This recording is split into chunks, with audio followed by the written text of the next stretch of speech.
Welcome to my online lesson on project management.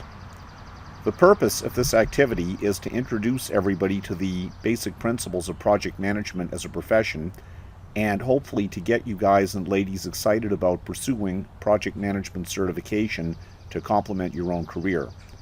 So I'll give you a little bit of basic history and background first.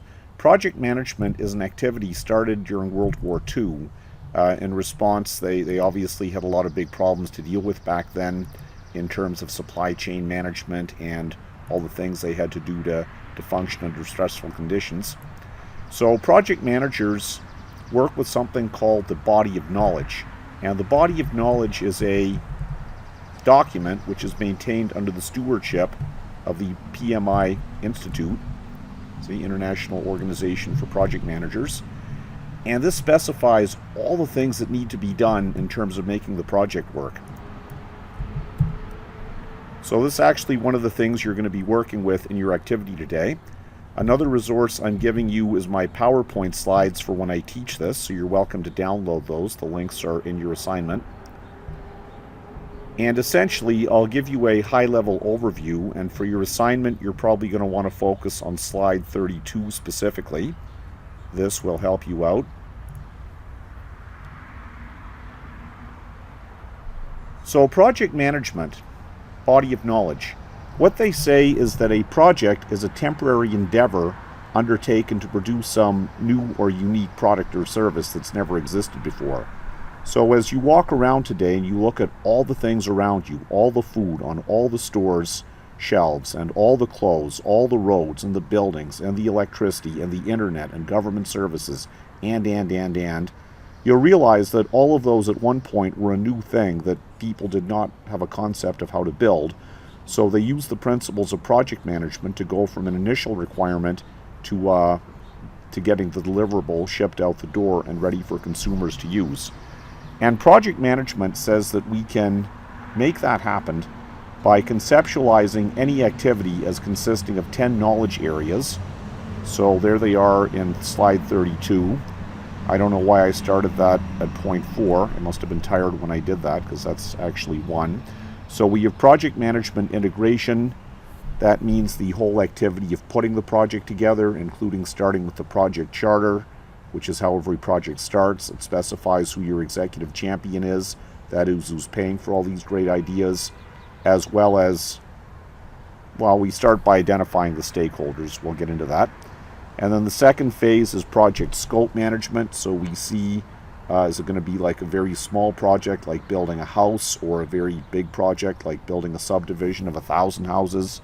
Then project time management, which talks about schedules and timelines and how long each activity is probably going to be in duration. We have project cost management. That's a big one. That's where most projects fail because they run out of money. So that's pretty important. Project quality management. We have quality metrics we're required for meeting, and that would vary according to the project. So imagine it's a project related to oil, energy, or resources. There would be governmental regulations for protecting the environment and so on. The work has to be done of a certain quality to make sure we don't leak oil or something like that. And then we have HR management, so we need to get all our skilled people in there and incent them the right way, give them the right bonus packages and everything so they do a good job. Project communications management talks about how we keep all of our stakeholders, and that's a term we'll come back to, but we keep all of our stakeholders up to date on what's going on.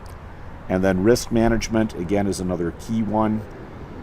Project procurement management, meaning getting all the right supplies, materials, and all the stuff we need, maybe real estate, maybe we need to lease or buy a building to do the project in, so that would all factor under procurement. And finally, stakeholders are the people who are involved in any way with the project. So it could be the people doing the project, the clients that we're working for, could be government regulators, lenders that are lending us the money, could be public opinion, right? The public could be a stakeholder according to whether they see it as being desirable. Maybe it's going to create new jobs or something. So anyway, I want you, as you're doing your project, maybe even want to print this slide out. That's slide 33. Okay, that's slide 33 in your slides. I would encourage you to start by looking through this whole PowerPoint because there's lots of good stuff there. This is the result of quite a few years of me curating material together. The other thing you're going to need to be familiar with is the project management body of knowledge. So this is a document, and this is maintained by the Project Management Institute. And again, you take a look at that and go and register, right? Doesn't cost anything. So you can go there and register. If you want to become a member of the PMI, that does cost. And, well, don't want to go too much into it now because we have enough other work to do. But basically, I always encourage my students, they can get a student membership. I believe it's for like $30 a year. So, you know, one time of eating pizza out. Or as a kind of a professional person, it's $130 a year. But that's quite valuable. It looks good on your resume as well as your LinkedIn. And pursuing certification as a PMP, a project management principal, is probably a very good decision for many people. So if you have questions about that, leave me a question about it in the forum, and I'll answer you about that because I want to get on with our work now. But do go ahead and register. Why not? It takes 2 minutes. It doesn't cost anything to just register, and you'll get access to lots of cool information there. For example, I encourage my students in project management. I tell them, why not go ahead and challenge the CAPM certification exam, certified associate. You don't need any work experience or anything. That's kind of the introduction of the stream. So again, any questions about that, I strongly advocate that, so I'm happy to help anybody get started on that. And let's see what your work tasking for today is. So let's go back here to our Word document. And there's some introductory material. As well, I talk about the relationship to learning theories, and I'll leave that to you to read that yourself with the invitation, the welcome to drop me a note in the forum if you want more detailed information on any of this. But here is where you need to get started. So your learning assignment. Now, I'm providing a recommended scenario for you to work on, and if you don't like it, or if you have a better one, I would say go and work with your own one. Because the intention, the purpose of this assignment is to get you to put your hands on the PM body of knowledge, to produce a project charter, which is always where we start, and then to produce planning documents for each of the 10 knowledge areas. Now, that may seem like a lot, but it's really not, because we understand that project management is an iterative process, and you always start by doing the work badly before you start doing it well, just like this assignment we're all working on. I mean, I'm sure I'm not the only one. When I started working on it, I had no real clue what to do, but then iteratively I sort of looked over it, and this is actually a good general link for the course. So I put a link here to this somewhere in your Word document, even for studying for the final exam or future reference. So these are all things that I structured because I think about doing things in a sort of a project management stance, a way of thinking about the world. So anyway, that's all stuff that's there for you. Now, in terms of your learning assignment, take another scenario or use mine, but you want to think of a situation where you would have to work with a group of people to organize some relatively complex outcome. And the scenario I'm giving you is that your company, which is a shipping and supply chain company in Mississauga, Ontario, decided they want to set up operations in Montreal, so they have tasked you and your fellow project managers to figure out how to make that happen. So assume I told you I'm hiring you and I'm paying you enough money to incent you, and 3 months from now we need to have our Montreal branch operation working. So take blank pieces of paper and post-it notes and figure out what are all the things that would need to happen. Well, you need to hire staff. How many staff? An initial requirement we have is that our company is anticipating moving 300 cubic meters of cargo every week. So a shipper handler with a forklift, how many cubic meters of cargo can they move per day? And how much shelf space do you need? And how many trucks do you need? And you need to lease a warehouse. And your warehouse needs to have truck bays and facilities. And maybe it needs to be near the airport. Maybe it needs to be near other trucking companies that you're working with. So all of that would seem overwhelming unless you start applying the processes of project management, in which case you would start by writing the project charter. And it's an amazing fact of human mind operation, but once you write down in specific details what you need to do, it becomes less overwhelming, and that's called the project charter. And again, I would encourage you to go and research more about this in my PowerPoint, which is there. You can go and search for it, as well as in the body of knowledge, which I linked to you. So go and read about the project charter. That's one thing you're expected to provide. And you're expected to provide planning documents for each of the 10 knowledge areas. By the way, you can make up the numbers. It's okay, because the point is not to become an expert in how many trucks you need to run a warehouse. The purpose is to get you guys and ladies to put your hands on the 10 knowledge areas of the body of knowledge. So they're all here. You can go and search through that. It's a searchable PDF as well. You can keep slide 31 handy. So I'll give you one example. I'll get you started. So let's say now I've written my project charter, and it's your project charter, so how you want to write it's up to you. But my one, by the way, a project charter, if you write the CAPM exam, I'll help you out. I'll give you some of the questions. One question is, what's a project? And they say a project is a temporary endeavor undertaken to provide some new or unique product or service, something that's never existed before. Then they're going to ask you, what's the difference between a project and a process? And a process is something that happens on an ongoing basis, like you do grocery shopping every week. That's a process. You don't ever intend probably to stop doing that. It's ongoing. It has no definite start or end time, whereas a project has a definite start time, definite duration, definite end time, and a definite output, which is called the statement of work, and it also specifies who's the client or stakeholder you're working for. So that's the project charter. So you have to write that, and you're going to make up the details, obviously. And once you have that, your second tasking now is you need to get over here to your body of knowledge and working in the planning process group. So initiating process group, well, you've developed the project charter, and I just told you how to do that essentially. And then another aspect there would be identify stakeholders. So if you want, you can do that. I mean, I probably, if this was my project, I would, stakeholders initially is the company you're working for, so you're already working within a company. If it was another type of a project, maybe you were going to go out and start a new venture, you might need to figure that out. But I would say stakeholders, don't worry about it too much right now. And then move over to the planning process group. So develop your project management plan and think a little bit. Just write 3 to 4 points on each of these items. Plan scope management, and you can get back over here to my notes. So on slide 38, there's some stuff you would think about. What's scope management? Scope is like telescope or microscope. It talks about how big or how small something is. And the concept there is your scope is you're creating one branch office in one city, which I've already told you.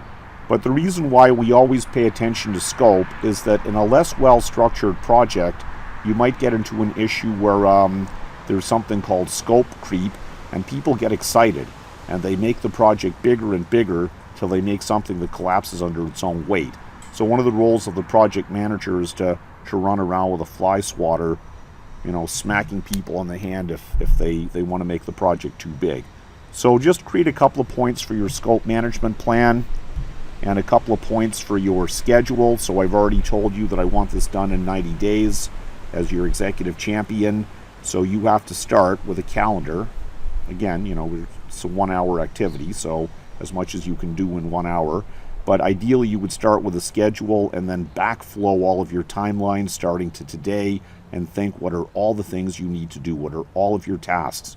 Rent a warehouse, rent or purchase some trucks, put job ads out and hire some skilled workers. Those would probably be the main ones. You probably will think of other ones. Then we go here to our cost overview. So again, you have to lease a warehouse. And how much does it cost to lease a warehouse for 5 years in Montreal? I'm going to tell you $75,000 a year just to save you the research. And you would need electricity and utilities and heat and all that stuff. So just write those out as line items. You don't really need to go and put specific numbers on them. Project quality. So how are we going to know the job is done well enough? Well, we have to have a warehouse in a good location, and we have to have workers of suitable skill. You might think of some other stuff there. Now notice, project management loves to talk about inputs and outputs, so pay attention to those as you're working. Then we have project resources management. So what are all the resources we would need? Communications. How are you going to communicate with all of your stakeholders? Often projects set up weekly or even daily, because this is a pretty short-term project. If it's 90 days, you might do daily conference calls, or now people do video Skype calls with all of their people. Maybe some of your project management team actually wants to go and live in Montreal for at least a couple of months. It's a nice city, why not? While you're figuring all this stuff out. So how are you going to manage communication? And there you have risks. So what are all the potential risks? And in the Word document, in the summary at the end, I give you examples of some risks, but you could think about that. So commonly with things like this, risks might be that you fail to research and secure proper government permitting. You don't get the city permits and all that stuff. So you aren't able to open on time. And if you've already rented the warehouse and hired the people, you have a risk that you're going to be paying people, can't work because you can't start your operations yet. So we think about risk management in a project. And here we have procurement management. So that would be more applicable maybe to a manufacturing operation where you're buying parts and building up something. Here, I don't know, you'd have a lot of procurement to do. I mean, again, you'd probably need trucks, maybe forklifts, crates to put stuff on the shelf, anything you think you might need to operate the business. And here we have stakeholder management. And in the new version of the BOK, that's actually called stakeholder engagement management, because we can't really manage stakeholders. It's like herding cats. So we focus on managing our engagements with them. So a stakeholder, as discussed, is anybody who has a connection or an interest in the project. Our lenders, our financial lenders, senior executives of our company, government regulators, unions. I don't know if this is like a union type of operation. Maybe you need to get some unionized employees, and you need to get your union leaders over there as stakeholders, whatever that works out to. So again, just look through these and grab 3 to 4 points for each item, because I'm anticipating that you'll do this project maybe in an hour. So a lot of the research items could be part of your project plan to go and research and maybe even hire other staff, hire consultants, right? A lot of projects, that's why there are so many consultants out there, because they are needed on a short-term basis. So that, in essence, is what I want you to do. So now you've created your project charter, you've created your planning documents, and here is your learning activities. By the way, here, this URL is where you get to my PowerPoint, which you're welcome to take and use. And there's the body of knowledge, which is from the PMI. I just put it there to save you the time of finding it and downloading it. So you're going to be employing 4 instructional techniques. And again, all of the references in terms of how this hooks up with learning theory are detailed here in this document. But small group work. So you're going to be working with a group of people to do all this stuff, to create the project charter and to create your planning documents. So here's some case studies. I've basically in this video summarized a lot of examples, but if your team felt the need for case studies, there's some of them out there you can go and find. Role play. So obviously this whole thing is a role play because you're role playing being project managers. So that's all the stuff you're doing. And finally, demonstration, and this component is optional since this is an online course. If you and your project team would like to video record yourself with your cell phone and upload the video, I'd be happy to give you some comments and some feedback on how to make your communication more impactful. So playing the roles of project managers, your team will present your project management collateral to the executive sponsor, which is me. You will defend your construction of the following assets as being in compliance with the standards of the body of knowledge. And again, the purpose of this is an introductory lesson, so your real mental sight picturing here, where you want to go with this, is to just understand that there is a project charter, and it leads to a work breakdown structure, which is part of your planning group. There are 10 knowledge areas, and each knowledge area consists of processes. So you see how it works here. I have my phases of the project, and that's common sense, right? I initiate the project, I plan it, and they say that every hour spent in planning saves about 100 hours in potentially misperformed execution later on, so that's really important. And then execute, which means I deliver, and that's done concomitantly with monitoring. So I have auditors who are checking all this stuff's being done properly, so I want to avoid running down the rabbit hole of useless work. And finally, there's the closing process group. So I close the project, I pay off my vendors, I reassign my HR assets, I close out, right, if I rented some building or office space to do the project, I close out all the real estate, and I close out all my financials, and I get the executive sponsor to sign off that everything's done according to their satisfaction. So that's closing. So here we have 5 phases, we have 10 knowledge areas, and then you see within each intersection of a process group and a knowledge area, these are processes, right? Like planning, scope management, and each process is generally hooked up with a document, such as you have a scope management document. In the financial area, you have your budget and your cost forecasts. In the time management area, you have your timelines and your Gantt charts, which project how you're going to be using your time. Similarly, for HR resource, you have the job descriptions of all the people you need to hire, so your recruiting team can go out and hire skilled people. So you're going to be giving me project charter and some planning documents for each of these knowledge areas, and you can go here to reference that. Good luck, have fun with it, leave me comments in the forum if you need any help with all of this stuff. And to close this out, I strongly encourage everybody to think about adding project management, even if it's just the CAPM exam initially, to your portfolio of skills you're offering employers, because the world is getting more complex. More and more companies are operating under regulatory requirements to have a certain number of project managers on their team. And more, if you go into the job interview and the interviewer asks one of the famous 5 questions, what do you want to be doing 5 years from now? I want to be a PMP. I want to be a principal project manager. Would this job support me to do that? Would you pay for my training and give me the opportunity to get relevant work experience that the PMI.org would require to see in terms of my certification? So that's that. Any questions, drop me a line, and I look forward to seeing your work. Have a great day.